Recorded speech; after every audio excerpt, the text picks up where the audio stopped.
Hey, what's up guys? It's Vatonage. Welcome back to another Minecraft video. Today I'm showcasing the radiation radioactive craft add-on.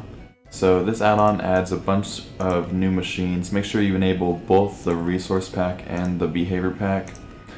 And enable all of these experimental settings. And I'm going to turn on cheats just to showcase the add-on.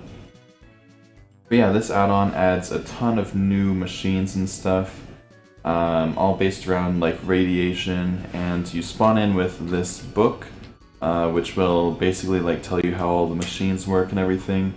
So I'm just going to go into creative mode really quick. So there's three types of pipes basically. There's gas pipes, heat pipes, and RAM. So yeah, these three pipes, they connect just like this and they don't connect to each other. And this gas pipe is for storing the four types of gases. The heat pipes are kind of like the power in this add-on, and RAM is another type of power. So yeah, it's pretty complicated, not gonna lie.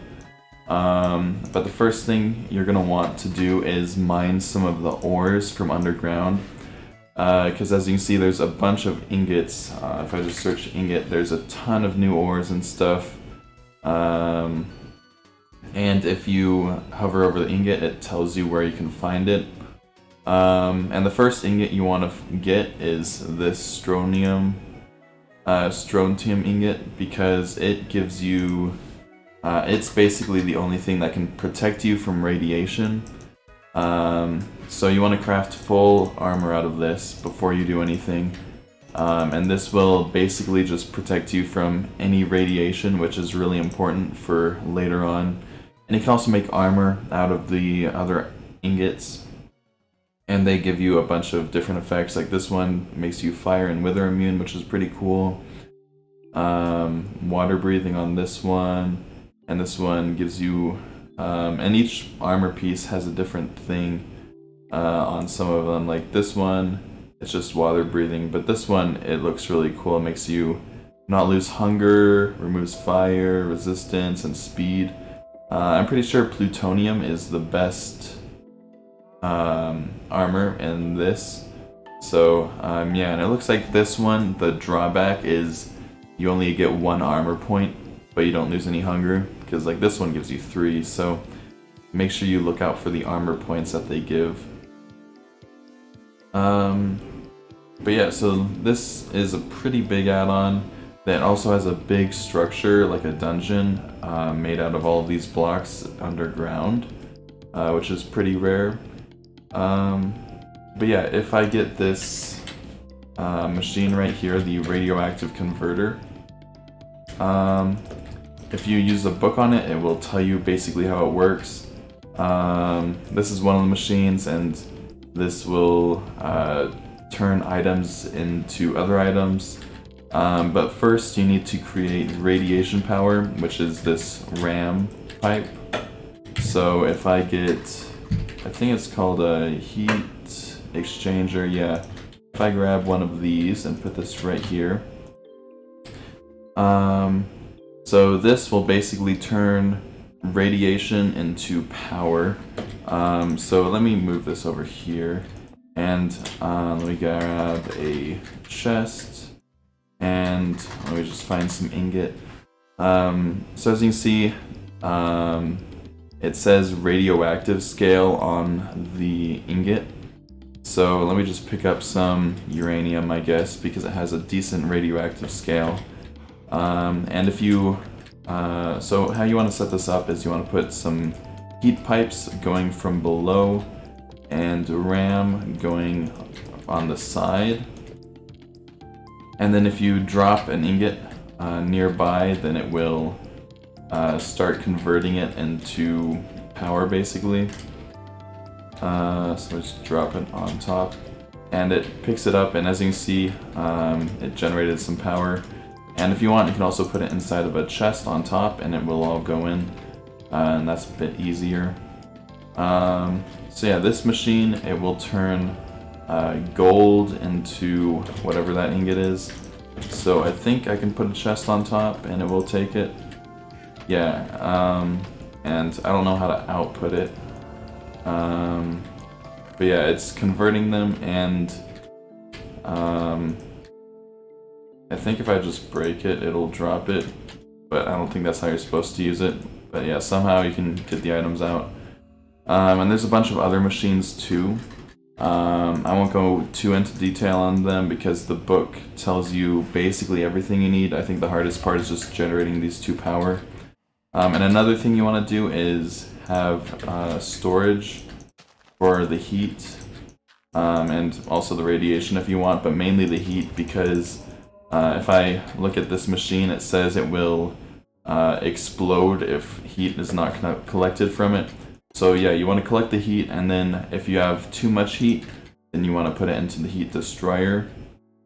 That way it won't explode. So yeah, make sure you have that heat destroyer set up. So yeah, there's a ton of different machines. I'm just going to quickly go over them, I guess. There's also beacons, which will give you like status effects.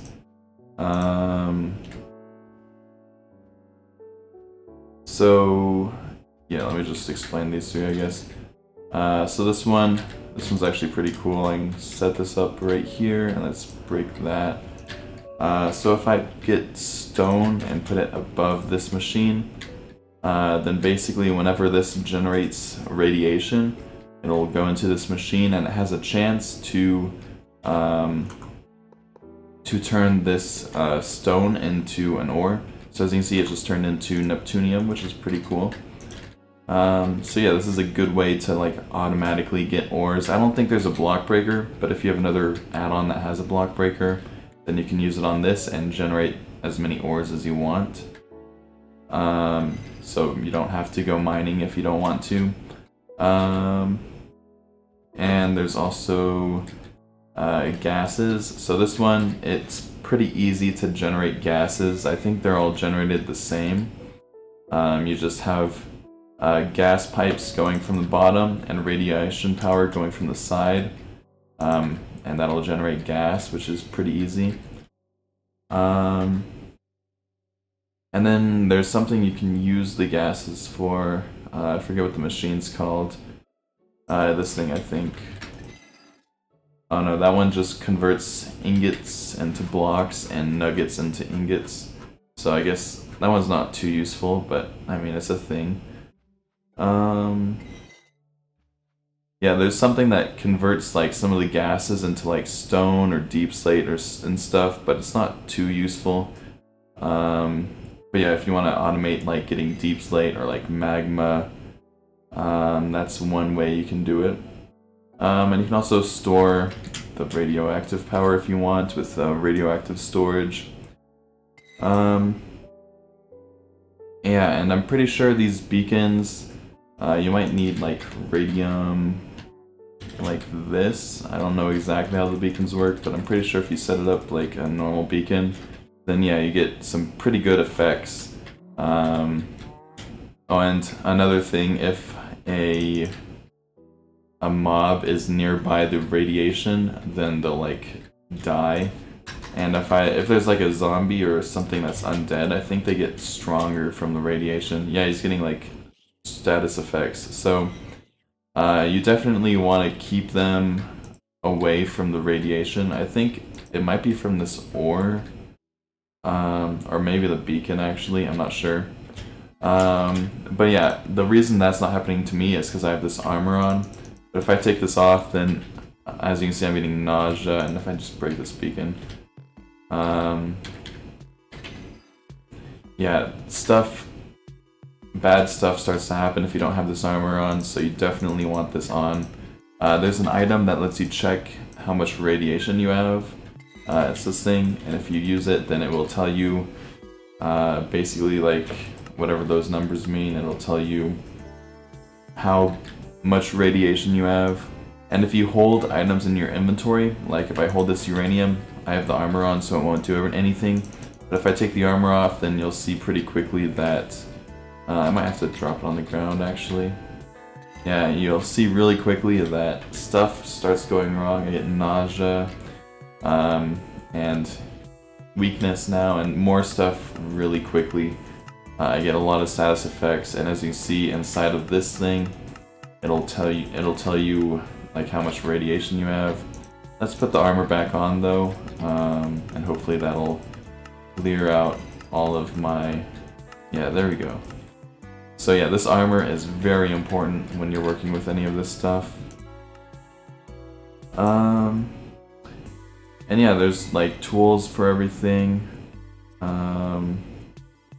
Yeah, it looks like if you just hold some of these like strontium items, then it'll just protect you from radiation, so you don't need the full armor, I guess.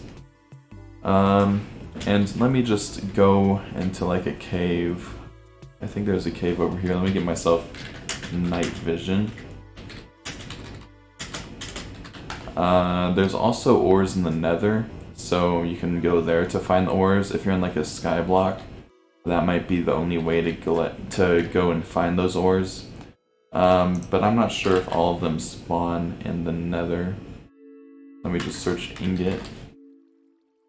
Yeah, so not all of them spawn in the nether, but the strontium spawns in there. I think that's the only one that does spawn in the nether. So this is not really a good add-on to use inside of like a skyblock, but inside of a normal world it works perfectly. As you can see, there's all these ores all over the place, which makes it pretty cool to add. And yeah, that's basically it for this add-on. They spawn in Deep Slate. And it's a pretty good machine add-on. It doesn't have too many machines, but I think they're adding more machines later. And yeah, so I hope you guys enjoyed this add-on and enjoyed this video, and I'll see you guys in the next video. Bye guys.